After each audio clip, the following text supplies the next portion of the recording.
Yun, kwentuhan tayo konti. Yan, kahapon may bagyo at signal number 1 dito sa Bulacan. At syempre, masarap lang yan mag-food trip kumain ng kumain dahil nakakatamad, walang pwedeng gawin kundi kumain. Yan, at saka gano'n nga tayo, nagluto tayo itlog at saka ano tawag dun, itlog. Basta kung tinapay lang. Tsaka yan, kinabukasan. Ngayong araw nito, nag-basketball tayo dyan.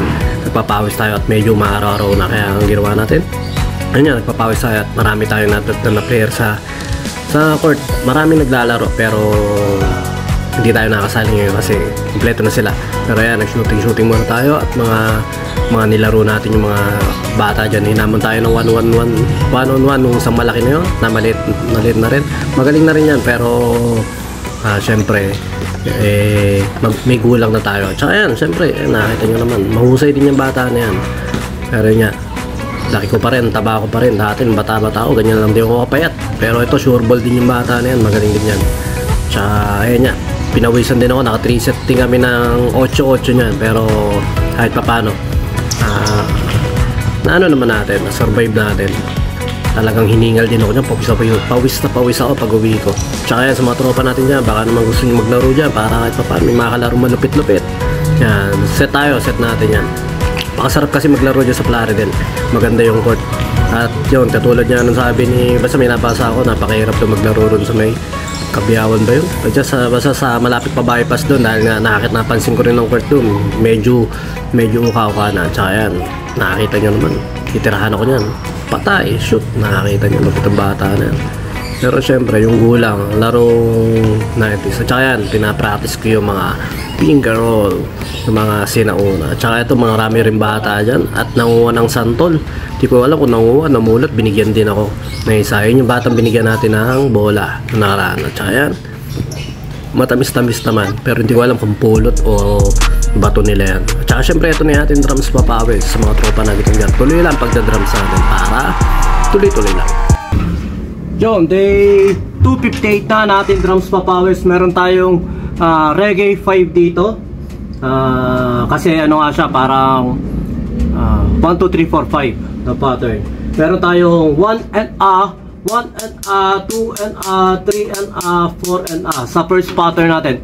At basic na basic lang siya. Bali 1 and A, 2 and A, 3 and A, 4 and A, 1 and A, 2 and A, 3 and A, 4 and A.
Second pattern natin B.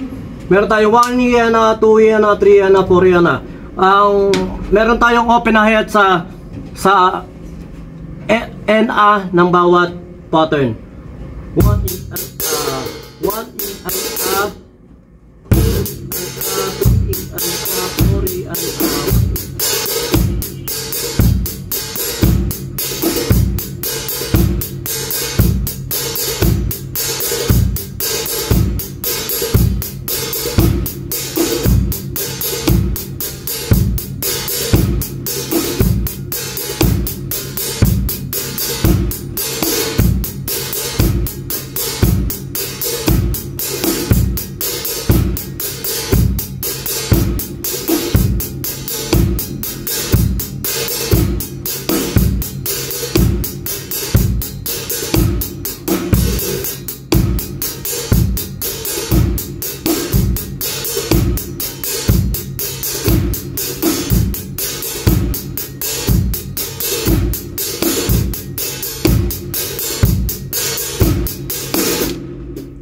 Tapos yung pili natin, basic lang.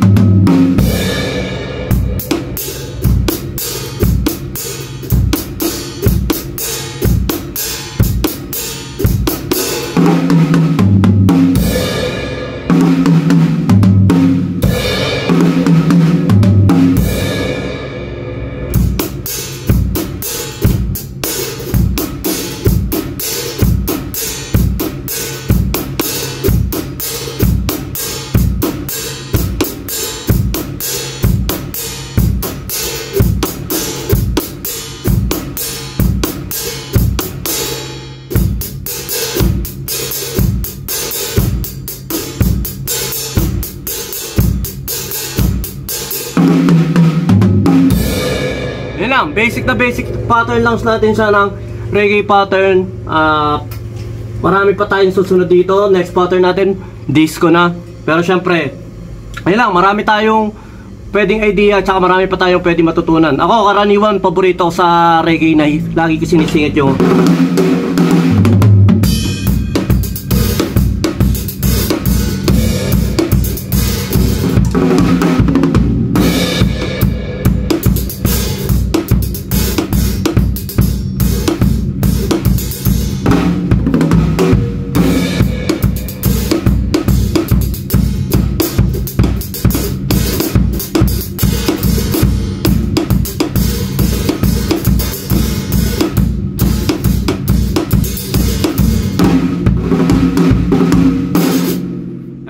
kasi sa Baliwag maraming reggae talaga. Yan ang isa sa paborito dati tugtugan sa Baliwag. Reggae, ska, funk, yan. Tapos mga ngayon puro alternative na halos, madalang na yung nagre-reggae. Pero shoutout dun sa banda ng, hindi ko alam, taga sa Rappel yata yun, yung banda na nakalimutan ko yung pangalan, pero nagre-reggae ska pa rin sila. Pero dito sa Plaridel meron pa rin reggae ska ang banda ng Don Dahon. Ayan, napaka-solid pa rin yan. Dati ang nagre-reggae sa Baliwag kasi yung Sweet Summer, sila paring Wikwak, sila paring Robel, sila Juan, sila Dragon Ball. Yan, ayan mga tropa namin. Tapos kami nila Frankie, Skanamo Iskaisa. Shoutout sa mga naging miyembro ng Skanamo Iskaisa ng Baliwag. Reggae sila MC, yan, sila Ubas, yan, Sweet Scenery. Yan, isa sa reggae ska yan ng Baliwag. Kaya mahilig kami sa mga ganong group. Pero syempre, mas mararaming magagaling talaga, lalo na si Sir Alan Gonzales ng Banda 14. Isa sa pinakamahusay na drummer sa Baliwag. Tsaka yun din si Sir John yung dready, yung nagde-dreads, yan, yung gumagawa ng djembe. Siya isa sa pinakamalupit ngayon na nagde-djembe. Napakasarap magpatunog nun, napakasarap ng enerhiyang binibigay nun sa mga kapwa na nakakajam niya. Kaya supportahan natin yung mga page nila at yung mga kapwa natin musikero. Basta tuloy-tuloy lang tayo. Yan, tulad nito, mga basic lang siya, pero pag na-incorporate mo siya sa mga ibang technique mo rin, lalong lumalawak-lawak kasi yung vocabulary mo eh. Ayun na importante. Kuha ka lang na idea, hindi mo siya magagamit talaga ng ganito eh. Pero kung pag nakuha mo yung idea, naging familiar sa'yo, oh ganito pwede pala yun.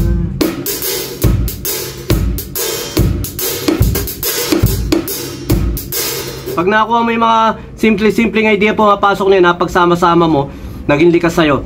Yun, doon ka na magkakaroon ng uniqueness at saka ng sariling identity sa pagpalo at sa pag-create ng sarili mong music, sa pag-contribute mo sa paggawa ng music. Yun lang, medyo ano tayo ngayon, medyo pawisan na dahil nakapag-basketball tayo kanina. Pero yun lang, maraming salamat sa mga nakakalaro natin dyan sa court, mga bata. Kahit pa paano natutulungan tayo magpapawas. Yun lang, salamat.